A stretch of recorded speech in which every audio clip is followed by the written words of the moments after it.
Hello and welcome back to the SE25's Finest podcast, as usual. And today I'm joined by Ben and Olly. Hi. Hello. So, quite a while since we've done a podcast for various reasons. But we've had 4 games in that time.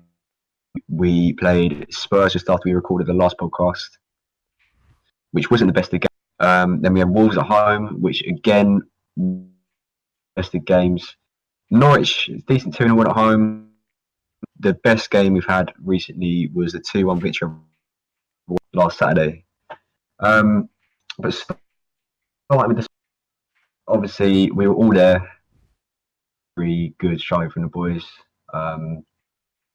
This was back when I was still on my drought of not watching us win away in ages. Yeah. And I think it got to Son's third, and I was just like, I'm cursed, aren't I? I'm just not meant to enjoy away wins. Yeah. But I think in 25 minutes or something. 2-25, and I think it was just Yeah. before it was like 42nd or something. The Mela got the fourth. Yeah. And I think the last time we were that bad in the first half was I think at the Emirates. It was a very similar result. I think it was 4 after about 30 minutes. So the one that comes to mind probably Sunderland at home about 3 years ago. We were 4-0 down first half. I mean, as well, because we had such a solid defence, like start of the season, and then we just looked like we fell apart against Spurs. I don't know what really went. Obviously, I know exactly what went wrong. We put Saka in before he was fully fit. Yeah, that is true. Good Kelly's been. He's didn't make sense to drop him. I know Saka's when all 4 of our first choice centre halves are fit, he is probably the first name on the team sheet for me. When he's not fully fit, just keep Kelly in there because he's been playing really 100%. Well. And him and Cahill have obviously formed a fantastic partnership, which we'll get into more. Yeah, when we talk about the game. That and MacArthur being missing as well was massive for that game. I mean, Andros didn't have the best. Obviously, he got brought back in against Spurs, and not great at all. That didn't go well for him either. I think he obviously, apart from Van Aanholt, who did score an own goal, and Cahill just looked loose at the back as well. Biggest problem was Van Aanholt. I think that was more central. Went straight down PVA's side. It was already bombing up that flank for the first time. Yeah. And then I think Kane went down that flank as well. You could point out something wrong with Van Aanholt's game for all 4 goals, which was the worrying thing. Yeah, I know. I mean, we know he's not the best, but the fault for pretty much all 4 goals is not Premier League standard. No. And he's had all right showings this season, but it's just his defensive performance. I'm not. I mean, he's really not that bad going forward at all. No, not at all. But he's been struggling defensively. In particular, without Cahill next to him. Yeah, definitely. Didn't Cahill go to the right and Saka went next to him? Yeah. I mean, Saka is a good sort of, but when he's not 100% fit, he is. We know what he's like, okay, and that is fit. So it was the wrong move. It's a big game with some a decent, and we were just thrusting the centre back who's been missing quite a while. They did exploit it clearly because we lost 4-0, and I mean the second talk about really because nothing really happened. I mean, it was just a bit of a nothing game really after that. But the other 3, we can at least point out positives and negatives. Here, I'm really struggling to find a positive. It's one of those games where it's done after 2 goals. You kind of just look at it and go, "Well, this hasn't gone to plan at all," and it's just like, "Oh, yeah, definitely." Yeah, because you look like we've fallen down at half time. Yes, it's a decent Spurs team, but still, we came into the game expecting at least like a decent showing from the boys, but there was nothing there. So even if it was a 2-0 defeat, I still think most of us would have. Fair enough. Yeah. Yeah. More understanding about We're a it. decent Spurs side, so we thought. Yeah, well, exactly. And As soon as we play, yeah, as soon as we played them, they just started being shit for every other game. I know. I mean, Living obviously, on last week was one of the What? worst weeks that any team's had in the history of football, I'd say. I mean, losing 7-2 in the Champions League is an embarrassment for any team. And then for I your don't care if it's keeper to Bayern play Munich. well, At the end of the day, you let an Arsenal reject score 4 against you. the Arsenal rejected wasn't good for Tony Pulis's West Brom in 2015. It's mental. And then you lose to relegation battling Brighton 3-0. An 18-year-old scored 2 goals against you, and your keeper breaks his arm. It is a really Broke his arm in the first 2 minutes as well. Like, yeah, exactly. It is a really shit week for Spurs. I mean, there's been rumours obviously of the Vertonghen and Ericsson. I don't know what's going on there, whether that's true or not. Wife business or whatever. and Chad Derrickson's Yeah. wife, it was 100% after they played us. And It's not a coincidence that it was as soon as after us they started being shit. I mean, obviously, I think Ericsson's one of the players who wants out. I mean, they've kept. I saw a thing the other day, and it was like Spurs players that they've kept after like the last 5 years. So they have like 7 players who are still from the 2014 squad, whereas the other teams in the top 6 have 1 or 2 at most. So it just shows that Spurs are still holding on to players like Ben Davies, Wanyama, Danny Rose, Vertonghen, who have all been decent over the years in the job now, and obviously they're not because most of them play against Brighton. I mean, I think Danny Rose is completely finished at the top level. I agree. As a person, and I respect how he's come out, but as a footballer, he's not up to scratch. For the level that Spurs want to be on, if they want to be challenging the next few seasons, I mean, ideally, I don't think he'd be a half bad player. I don't think he'd be a half bad player for us. I agree. He's not at that sort of like Champions League level anymore. No. I mean, yeah, they invested well in the summer. Ndombele, Lo Celso, good signings, but they core of the team who are just shaky for a while. I mean, I don't know what's happened to Dele Alli, but he's one that you were on the road. Dele Alli's really going through a bad patch. Yeah, you were on the road to being world class in about 2017, and since then he just hit a stumbling block, and he's just not the player at all. It's weird. And it's such a good squad on paper, and Pochettino's such a good manager. It's just I don't understand why it's not working. There's things there that, but Predict them to finish above Liverpool. I had them to finish second this season, but looking at it now, I think they'd be lucky to get. I think they'd be lucky to get 5th. I don't know. I think I had them 3rd. Yeah, I think they'll still pick themselves up, but it will be a lot to get where they want this season, especially with their goal difference in the Champions League window. Their Champions League hopes are very, very shaky now. Yeah. I mean, wouldn't even surprise me to see Olympiacos go through instead. I mean, I think I had Juve to win it. That's not a bad shout. And I'll probably put PSG into the mix as well. They've just bought some very solid, and they've still got the core of like Neymar, Cavani.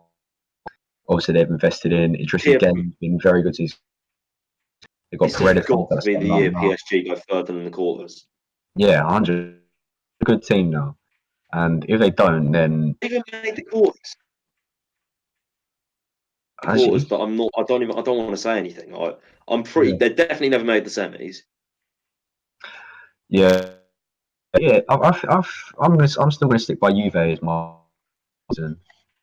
I think it depends on how close the Premier League is, but I wouldn't rule Man City out. Yeah. Do you reckon Wolves will get far in the Europa League? I'm not sure about Wolves because they've been a bit. I reckon they'll throw. But realistically, I still think Wolves. I know they've just beaten Man City. I still think Wolves aren't necessarily out of the relegation mix yet. Just because I reckon they're going to throw so much at getting as far as they can in the Europa League. Because let's face it, they might not. Ever get a chance again? Yeah, I can see them getting maybe like 12 for that sort of top bottom half. But yeah, I mean, moving on from our clubs, we've talked about Spurs. I mean, it's sort of leading on point to our next game, which was against Wolves. 95th minute. 95th minute. Last identical to Villa, and love away with the Villa VAR decision. Didn't get it this time. No. And I mean, it was. This is the one that felt like. This is the one that felt like a loss. Yeah, 100%. We dominated for the majority of the second half, and we were decent defensively in the first half. It was just so not losing, but lose. I mean, it's mainly. I mean, you for this, but in my eyes, it's mainly Schlupp and Benteke. Those should be goals. If you're one chances, easily should be goals. You can blame Zaha, Ward, or PVA for what happened with their goal. Yeah. The thing is, or Benteke, it doesn't even have to be both of them. If one of them tucked away one of those easy chances, currently be third in the league. Schlupp's the one for me. You can put it down to the team making individual errors. That's all you can do, really. Yeah. There are people saying it's Roy's fault. I remember that was the only game this season I saw genuine Roy out a lot on Twitter. Yeah. And I'm very surprised at that, because I don't really think it's Roy's fault. A lot of everything we can really get angry about in that game individual mistakes. was down to individual mistakes. Like Ollie said. Yeah. You can't put the blame on Hodgson. He's not the fella kicking the ball in the net. So no. I mean, Schlupp, that should be game. If he's won on the probably 89th minute at that point, that should be. And it was it was so infuriating to watch points like that. I don't know. It was weird because it led to the Villa game, and I thought we were going to do the same against Norwich because we were in a very similar extra time, 1-0 up, and I thought we actually put it in, except we put it in the right net instead. Yeah, that was the difference against Norwich. I mean, all our home performances this season have been pretty similar. Like we sort of been pretty good. Yeah, we've been on the whole compared to what it has been. Yeah, definitely. Compared to last season, last season we were just so boring to watch at home, and like some of the we've already got half as many home wins this season as we did last season. Yeah, exactly. Like we wins last season. We've already got two. We're unbeaten at home in 2019. I'm pretty sure as well. This season we are, but we're not overall. I think we definitely lost a few home games in 2019. Yeah, I think we lost to Watford at home in 2019. Watford, City. Yeah, we've got a decent record at home still. So yeah. Since the Bournemouth game, we've been decent at home, definitely. But yeah, Norwich. I mean, pretty. I think it was just the more positive. I mean, they had 2 set during the game, which is a bit weird, but Farm, I think Farm got injured, didn't he? Yeah, before the penalty, maybe. I think I don't know. Yeah, I just pretty sure Farm was still in net when Luca took the penalty. Yeah, it was. Norwich just looked so shaky at the back, and obviously they've got a few players missing. But if they want to stay up, like obviously they went and lost 5 last weekend, but if they want to stay up, they need to. In January, is going to shore up that defense because they need more than they can't just rely on Pukki to score the goals, because honestly, if they go down, I reckon we should snap up both Emi Buendia and Todd Cantwell. Yeah, because I think to both of them when they've got some good individual. I don't know. It's not. It doesn't seem to be sort of. And it's weird because Daniel Farke is a good manager and he should be able to as a team. But I don't really know what's going on there. I think this. They're clicking a lot less than someone like Sheffield United, who also didn't really make many signings. Yeah. And I think they're near the bottom of the league, aren't they? They're like sixth. Norwich, I think Norwich is second bottom. Let me just check quickly because they are. Bottom three is Everton, Norwich, and Watford. Yeah. I didn't even realise that. I think that's look at it now. Yeah, it's Everton. Distracted people. Because obviously, beating City is a big thing, and obviously on Sunday. But for a newly promoted team like Norwich, that's a big statement. And then did they lose before they played us? Was it? Lost to someone. Did they lose someone before? I'm gonna have to have a look. Hang on. I've got the Premier League app open anyway. They lost to Newcastle, didn't they? At home. They beat Newcastle 3-1. I think Pookie. Oh, did they? Pookie hat-trick. Oh yeah, of course. Oh, they lost 2-0. Oh, they lost 2-0 to Burnley. Yeah. Then 2-0 to us. Then 5-1 to Villa. And they lost 3-1 to Liverpool on the opening day as well. It's at least 6. If they're on form, that is at least 6 points down the toilet. Because they would want to be competing with teams like us and like Burnley, really. Even Villa. I mean, Villa are nearly promoted as well, and obviously Norwich went up as champions. But I mean, as for our performance, pretty decent overall. I think Wilf looked his usual self. This was the game where Wilf came back. Yeah, definitely. Norwich. You could see we definitely played to their weaknesses. I think something tactically we did right was playing to their weaknesses. Definitely, they struggled with balls in behind. Playing through the thirds, I think something that we did really well. Because obviously they hold quite a high line when they're on the ball. Yeah. Almost to the point in the second half where they played on the counter, which has been unseen for ages. I think Cahill and Kelly are just a very, very solid partnership. I think just a new Tompkins and Saka. Yeah, at the back of the season, and it's clearly we are actually, because we didn't play against Sheffield United with Dan and Kelly. We've actually won every game. We've won every game with there at the back. Yeah. Is it Dan and Kelly against Everton as well? Yeah, it was Dan and Kelly against Everton. Because Cale's first game was United. Sheffield. And against Wolves, it was Wolves and Tottenham. It was Cahill and Saka. Yeah.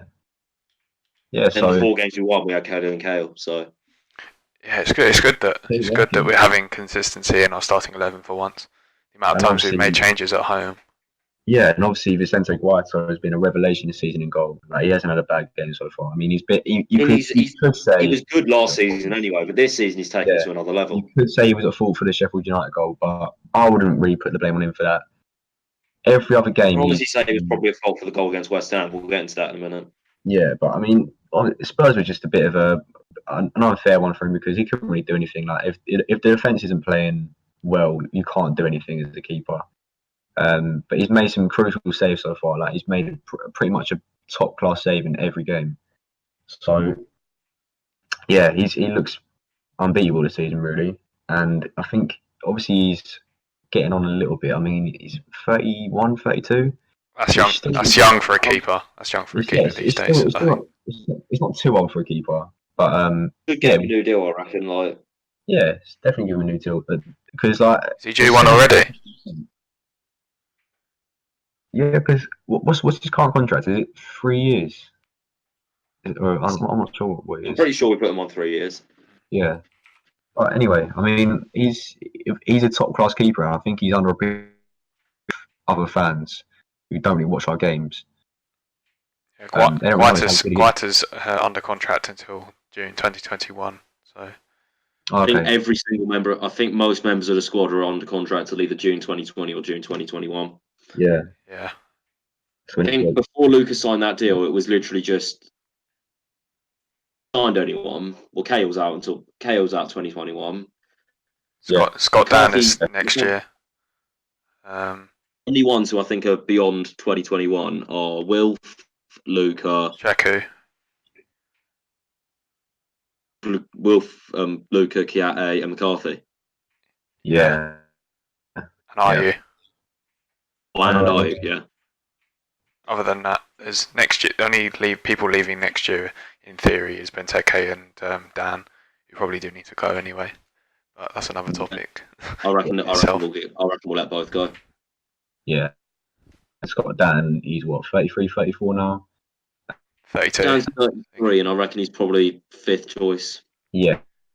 And we've got 4 solid centre backs at disposal now. So Scott Dan hasn't really even come into the If you're going to invest in another centre back, it has to be it has to be someone young. All 5 centre backs currently in the first team, I think, are now at least 29. At least 29. Yeah. He's 29 and Kelly's 30 in April. Sacco's 30 in February. Tonks is 30 and Kale's 33, I believe. Kelly's 30 in April as well. So yeah, so we've got an aging back line, really. I mean, PVA even is, I think, 29. Yeah, he's 30 in August. Yeah. So, yeah, we just need to invest in some more youth. And obviously, it's easier said than done, but that's something I'd like to see going forward, is just more investment in younger players, because we have experience in the squad now. Just trust more in not so much players that didn't work, not so much players that really well who what's happened with Jaro, but Riedewald, he's another person whose contract to be on 21. Yeah. A difference, because I think Roy's just forgotten the man even exists.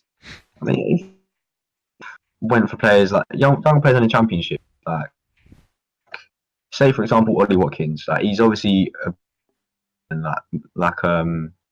Ezri Konsa who went to the summer, but someone who's like 2021 from the Championship who has the potential to be a top player for us. I think that's what we need to I really rate that Connor Roberts.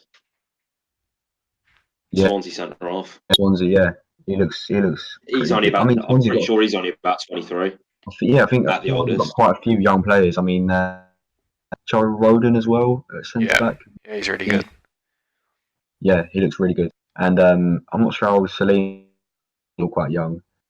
And he's quite, a lot of people when Potter brought in were quite young. Yeah. I want to see a Palace. Like, if Roy does leave it at the end of this season, a new manager. Actually, that's something we can talk about. Who would you if Roy left at the end of the season? If Roy left at the end of the season, obviously, there's one obvious name, but I need to think outside of that. Yeah, I think we're all thinking the same name in our head, but we're all thinking of Mourinho, but we need to think of someone else. Like, I wouldn't mind Patrick Vieira. I was debating Patrick Vieira because he's done a decent job at Nice. He's proven he's very good with youth. Did a good job at New York City when he was the manager as well. I reckon. Now, within the next 10 years, a Premier League great will manage Palace, because that's just what happens. Yeah. Premier League greats go off and manage. Premier League greats come back and they manage Premier League clubs. Whether that's Patrick Vieira or not, I don't know. But I mean, who would you? In the next 2 years, Robbie Fowler started management in Australia. Yeah. Of like Premier League greats, who could you see as just anyone? Maybe John Terry in a few years' time, but I really would have liked to have seen, but he's already got his dream job, so.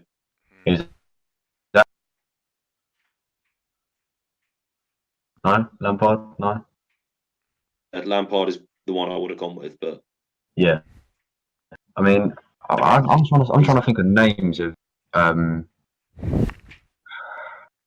I mean, obviously Vieira is the one who's the most proven at the moment, and I'm trying to think who else. Thierry Henry wouldn't surprise me. after what he's done. But it wouldn't surprise me if he comes to another car crash. But yeah, just because he's Gary Neville. Yeah. I mean, like he's not really a Premier League great, but if you're looking at Lee Charlton, I mean, I probably wouldn't have him at Palace because of his ties to Charlton. Well, yeah, it's Charlton. But here's the thing: Darren Ambrose was at Charlton. Yeah, true. That is He's true. and he's probably in the top 5, if not top 3, most loved players at the club since the turn of millennium.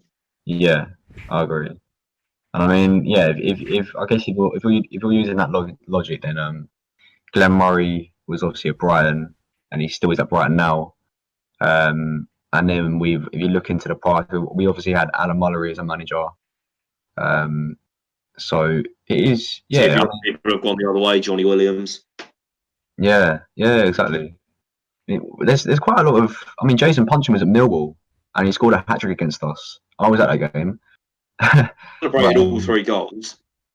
Yeah, I mean, And then went on to be our captain a few years later. yeah. I mean, yeah, it's just there's quite a lot of players who got ties to our rivals.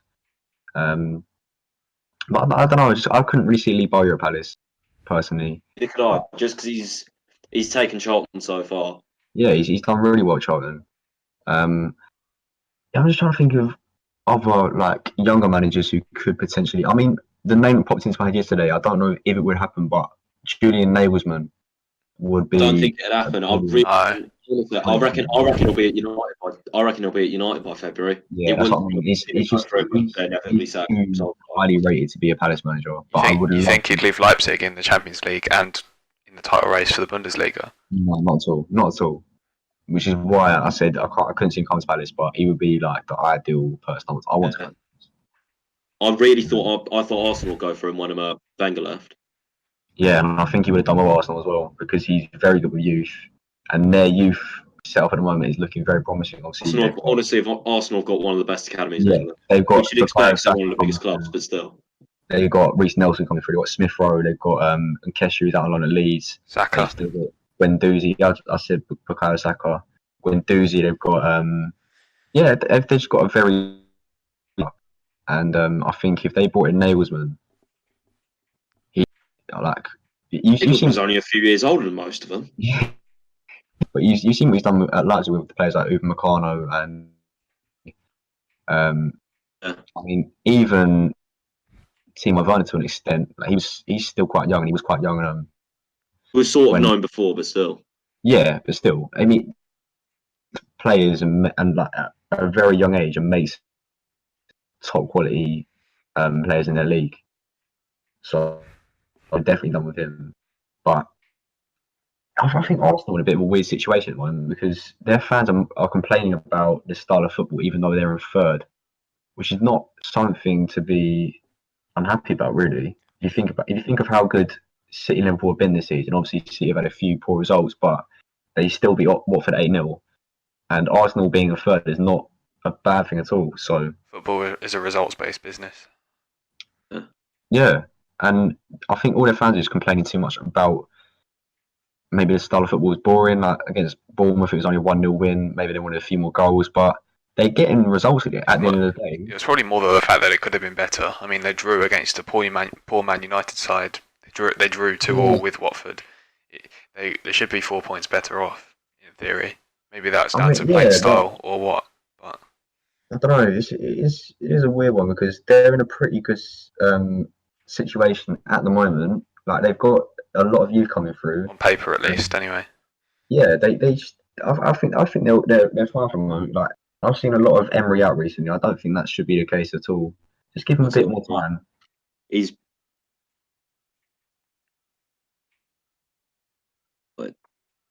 I don't know. I reckon he's done that bad. Like I just don't really rate Arsenal squad that much. Outside of Aubameyang, is it really that good?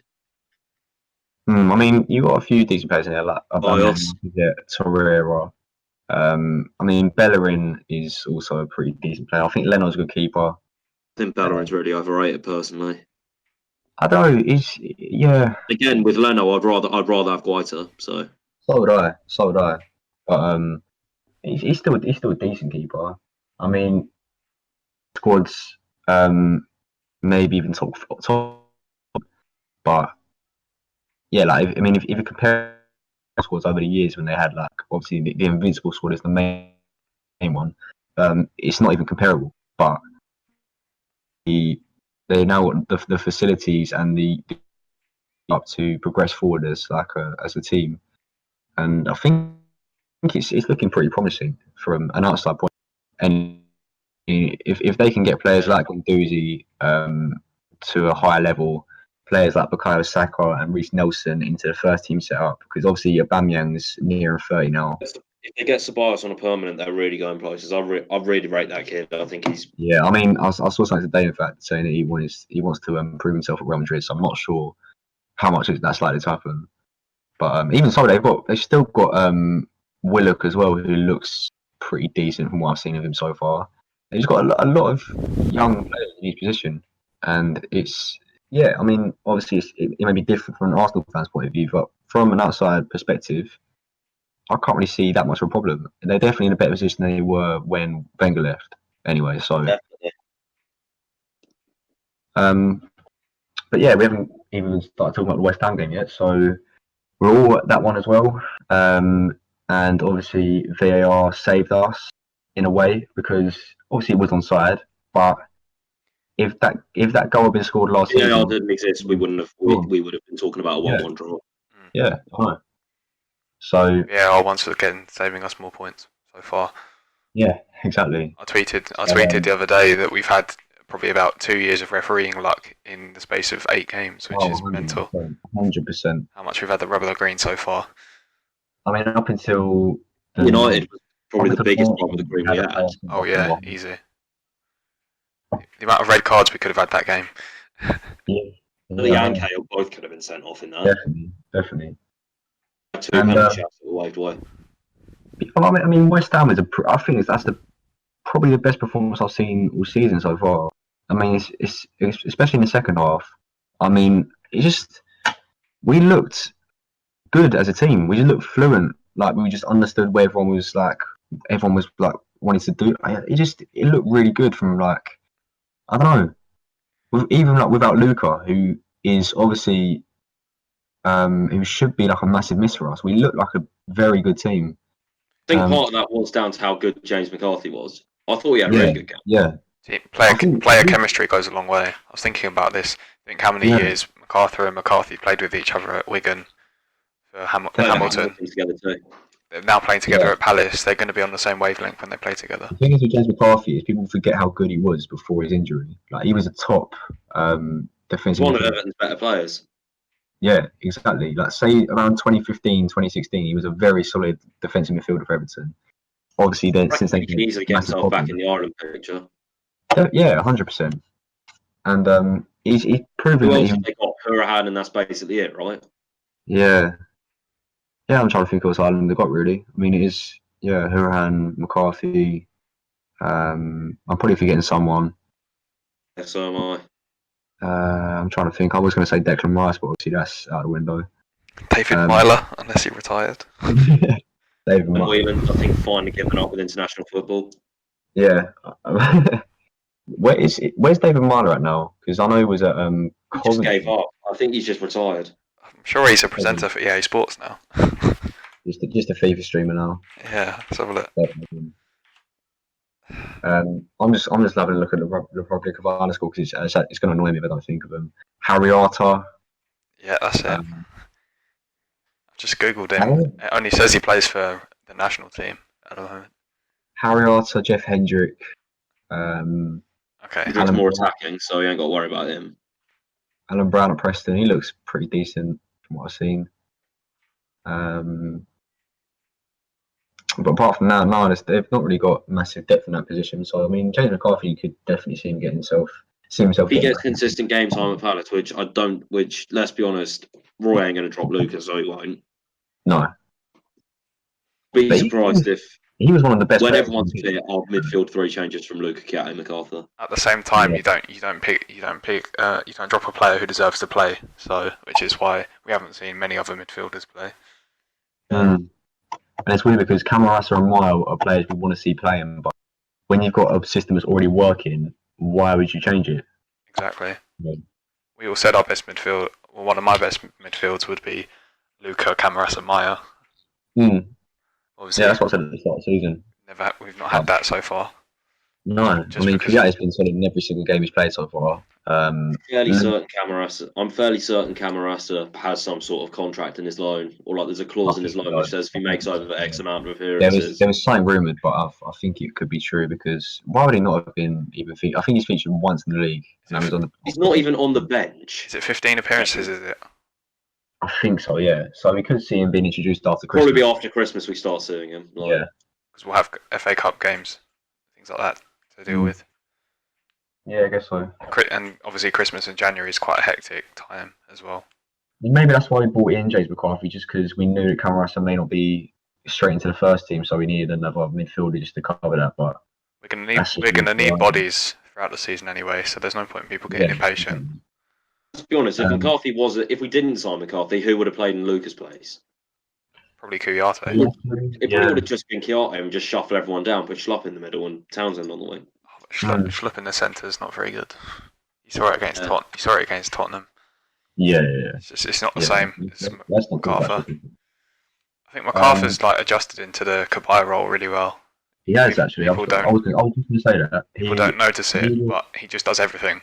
No, because we brought in Max Meyer to sort of play that role, I think, and obviously Roy has seen something that isn't like he. I don't know.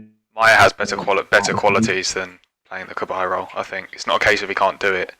It's a case of he's better elsewhere. Roy thinks he's wasted there, but again, you could argue that he's wasted on the bench, the left wing, on the bench. Yeah. But yeah, I mean, West Ham, McCarthy, MacArthur, and Kouyaté all really, I think, did well against West Ham, and I think that's. I mean, they were probably our best players against West Ham, in my opinion. I mean, Kevin was brilliant, and Guaita made some top quality saves. I would have said Cahill probably man of the match. Yeah, I mean, again, he didn't really put a foot wrong. I just think we just look very good moving the ball in midfield. Everyone seems to understand what the other players wanted to. We don't always look very fluent in midfield. And maybe that is to do with Luca being dropped. I don't know. Weird one because Luke is obviously our set piece taker. And he has over the years had some very good games for us, but it's a weird one, isn't it? I don't even think Luke has been that good this season. I think he was. I'm trying to think. He's been one of the. He's probably been out of our main starters. He's probably been one of the weaker performers. I mean, I think he was very good against Villa. I think that's one game he was very good in. I'm trying to think where else he's been. Like a good. I don't even know. Statistically, he looks good anyway. Isn't he created like the second most chances or something? I think so. Yeah. Maybe the most. But still. I suppose that's because we set such a high standard for him, and if he plays average, everyone thinks he's playing badly. So yeah. I mean, obviously, he has got a lot of weight on his shoulders being the captain. I think he was moved into that captain role quite quickly after Mile left, and I think was it Scott Daniels who was the captain. Dan was captain for a bit, yeah. Yeah, and then obviously Luca was the one to sort of step up, and he was made captain after. Well, Punch was captain for a little bit too. That's true. Yeah, so Punch and Dan sort of fell out of favour, and Luca sort of came in and took over the role. But maybe it was a case of too much pressure too quickly. And obviously, he was still good last season. He was one of us. I mean, he started slow, as we can remember, but he sort of grew into the season, I guess. And maybe he might do the same this season. You never know. But if you're the captain, you kind of want an immediate impact, and I'm not sure Luke always does that. But yeah, I mean, as for West Ham, we looked a lot more together as a team, and I couldn't name a player who played badly that game. I mean, PVA was very shaky first half, but he sort of made up for it in the second. I think the whole team just started slow in the first half, like normal. Yeah, but by the second half, he just looked very good, and I would say that's the best I've seen us play this season so far. It is the same story though. We take a half to actually get started in a game most of the time. Yeah, and I mean obviously there's something from after the game that we want to talk about. There's a video that's been circulating of Wilf spitting at Declan Rice supposedly If you look at the video back, so what West Ham fans are saying is that Deck and him were involved in like a little tussle when Will spat at him. Of the video, Declan Rice is behind the linesman, behind the line, and Wilfred Zaha is about 20 yards away from him. So if anyone knows, I don't even know what all the fuss is about. Like, I mean, yards, he's literally, he's spat and he might have spat in that direction, but Declan Rice is miles away. I think if he'd actually aimed for Rice, surely the linesman, who's literally between them, would have called it out. Exactly. There you go. And he would have leant forward as well. Yeah. You can literally see him sort of arching his back. Like, yeah, they're just massively clutching at straws. They're clutching at straws because they lost. Because they're big old West Ham and they should beat Palace. Apparently. I mean, West Ham fans are always been the same. Really, they don't like taking defeat.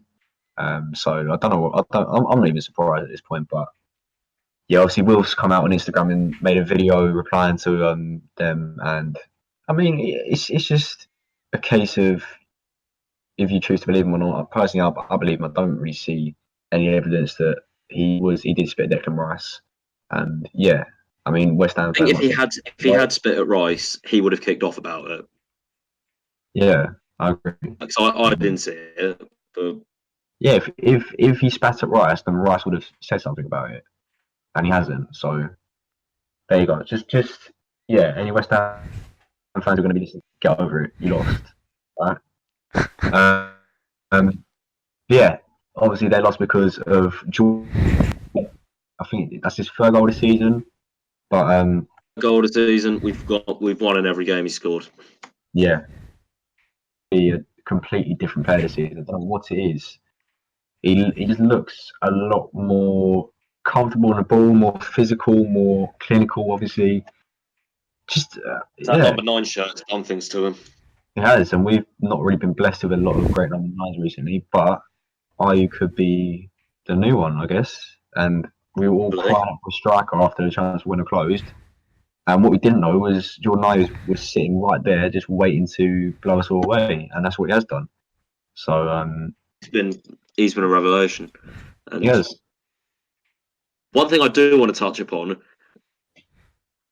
above all the great performances and obviously the whole spitting debacle between Wilf and Rice. Yeah. Only over my away curse. Yes. I mean, finally. It's gone now. Whole year. Nearly 2 years of sporadically going to away games. I think I did 3 or 4 last season. This is my 3rd this season. And watching us lose every single time I went, I've finally witnessed us win away from home for the first time since Southampton away scored that worldie, which I'm pretty sure was New Year's Day last year. Yeah. January 2018. I mean, it was like maybe 2nd January 2018, so very early on. Might have been the 2nd, yeah. Either way, it was very early January 2018. Mm-hmm. But yeah, I mean, Jordan Ayew he just flips the script, doesn't he? He just proves it wrong time and time again.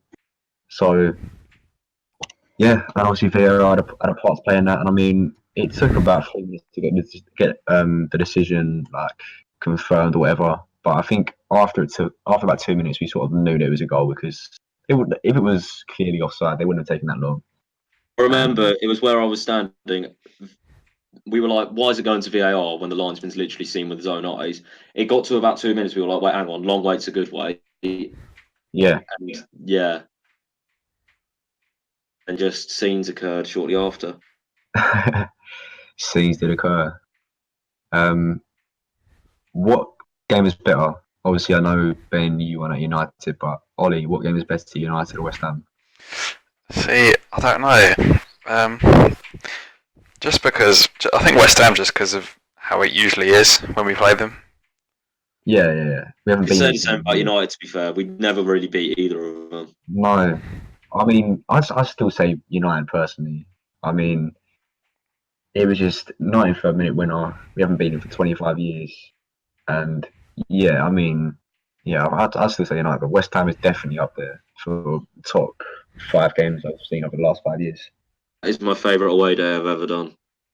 Yeah, I've literally only seen us win 2 others, so it was already going to be in the top 3. But... yeah. But I think that sort of covers everything we want to talk about this week. I mean, I'm not sure there's anything else you want to discuss. No, I don't think so. Take's still in the Belgium squad somehow. Yeah, actually, yeah. Quick, let's talk about that. So, obviously, international this week.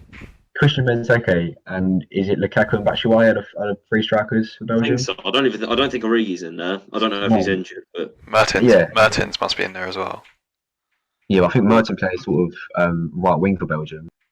I'm not even sure, but if you're thinking of Benteke, he's scored 3 goals, and he's still getting goals since the start of the 17-18 season. Still getting a call up for a top.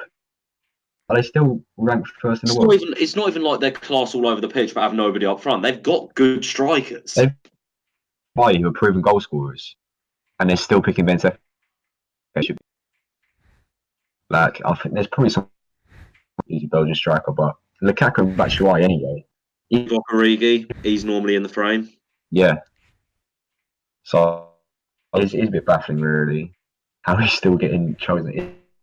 In Loic Remy getting picked for the France squad. It is something like a similar situation. He's still in there? No. Like, if he did, it would be like, do you know what I mean? It would be I mean, it's the same logic. Although, to be fair, France do have even more options than Belgium do. Yeah. Their squad depth is ridiculous. But I saw a graphic the other day, and you just look get picked, and did Laporte get picked this time? I'm not even sure. I don't know. So I know he doesn't normally get picked. Let me just look up the France squad quickly because Laporte's injured anyway. Yeah, that's true. I forgot about that completely. But yeah, I know Laporte doesn't really get into their team. He's injured, yeah. So yeah. I'm just trying to find the France team. I mean, if you think about it, France's strongest 11 right now could even be like you could argue it's the second best team of modern times. Yeah, Spain at the start of the decade, but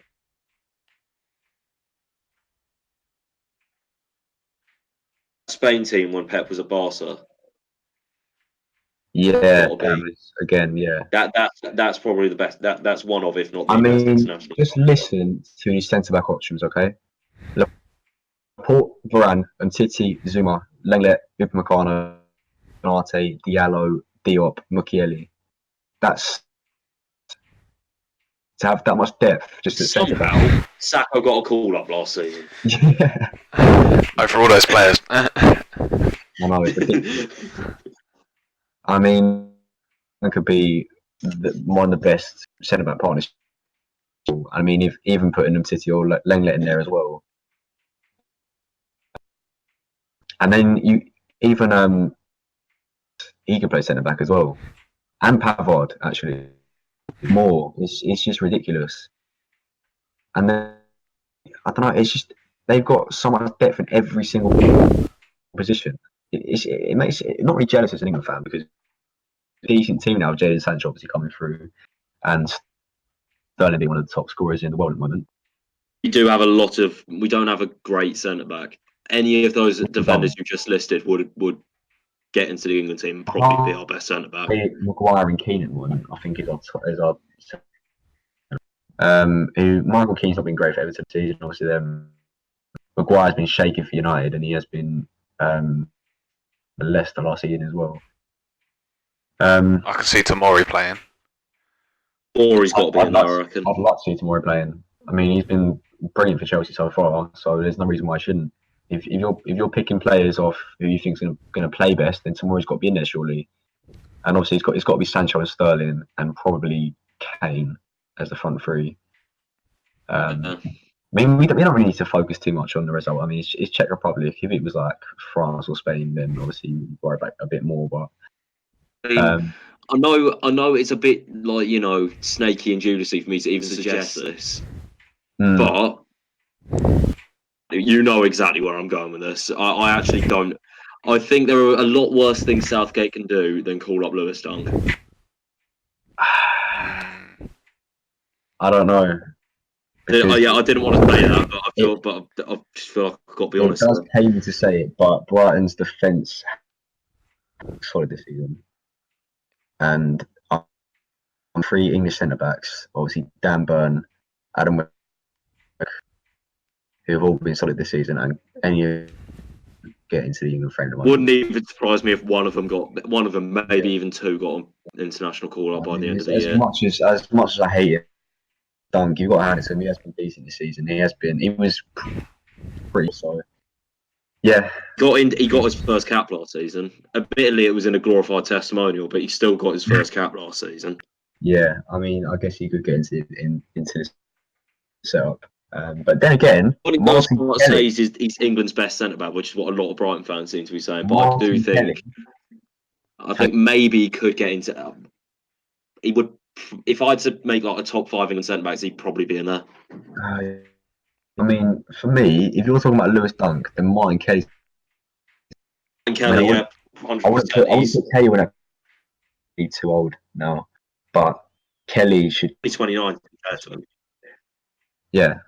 Like, he's probably never going to make it, but I just think, based on current form, then you've got to look at players like Dunk, like Tomori, who should be keen out. It's never done on current form, though, is it? It's not. Why else do you think players? Why else do you think players like Glenn Murray and Antonio were in the last season at the Berlin? Why do you think it's definitely not done on current form, or he'd definitely be at the Euros? Even from Palace's point of view, when Dan in his he would have been in there. Wan-Bissaka, like it's got Dan and Tompkins. Like they had two, and they didn't even get a look in. So it is all done, but we know that now. Obviously, the main one, Zaha, never even considered. No. Hence why he's now playing for the Ivory Coast. Yeah. I got asked the other day why did Zaha switch to the Ivory Coast. I was like, he didn't get picked. It's not his choice really. I mean it is, but he didn't get a look in. I reckon if he stuck out for 6 more months, he'd probably be he wouldn't have switched because he would have got in. Yeah, I agree.